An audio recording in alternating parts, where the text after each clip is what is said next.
He's Mike Mayo, Wells Fargo Securities, head of large cap bank research. Good to see you back here at Post 9. Welcome. You say the big question for the quarter, bank CEOs have to put up or shut up. What's that about? You never shy away from a big headline, but what does it mean? Well, look, there's good news and bad news.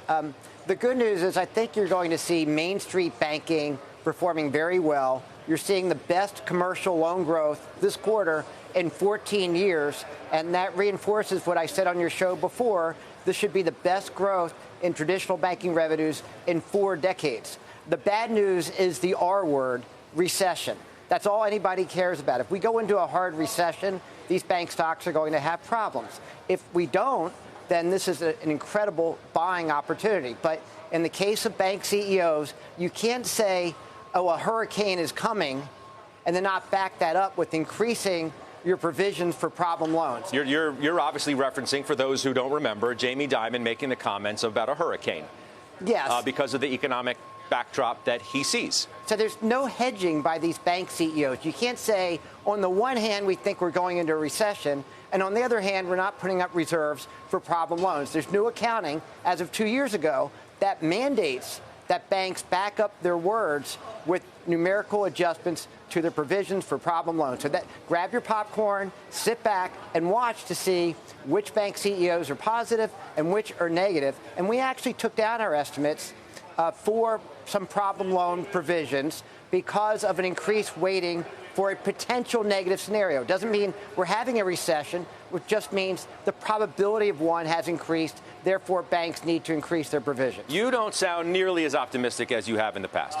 You come on here all the time and you say the banks are pricing in a steep recession. This is a great time to buy the banks. You got buys or overweights on almost all of the names. I don't sense that from you as you sit here today. Well, second quarter earnings are a little yucky.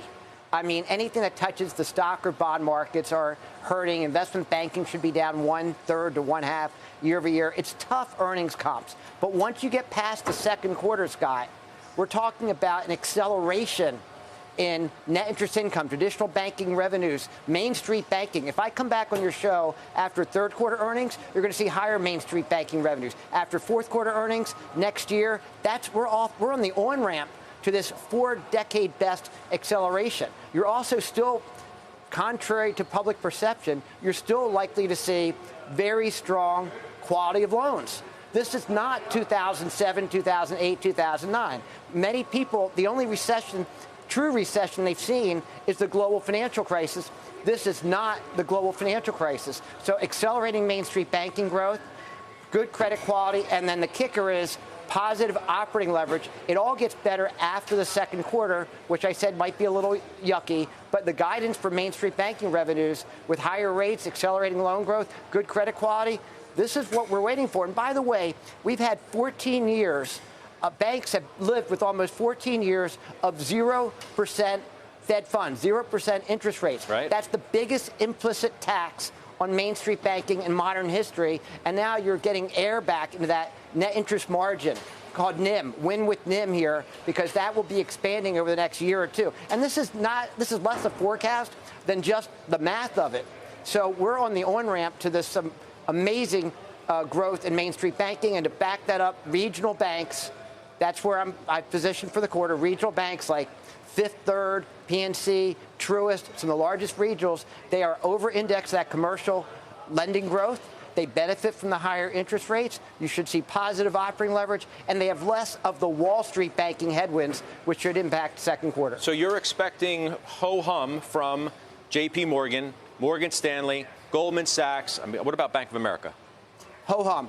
Even though Bank of America is still my 1 to 2 year favorite, ho-hum, because you cannot escape the lower stock and bond markets this quarter. Now, having said that, you're likely to see amazing trading results from these Wall Street banks, but the market doesn't pay for that. Not capital markets. Investment banking tends to be paid for more, and that's where it's hurting. But you're also likely to hear commentary, and it's less about the earnings than what the managers have to say about recessions and the backlogs. The backlogs, if and when this market settles, are still quite strong in investment banking. So there's two main questions for this earnings period. One is an accounting question. Do banks go ahead and put up reserves for problem loans even though conditions remain great? And the other one is a managerial question. Do managers start to cut employees, cut compensation for investment banking and capital markets, or do they hold out thinking that things will recover by the end of the year?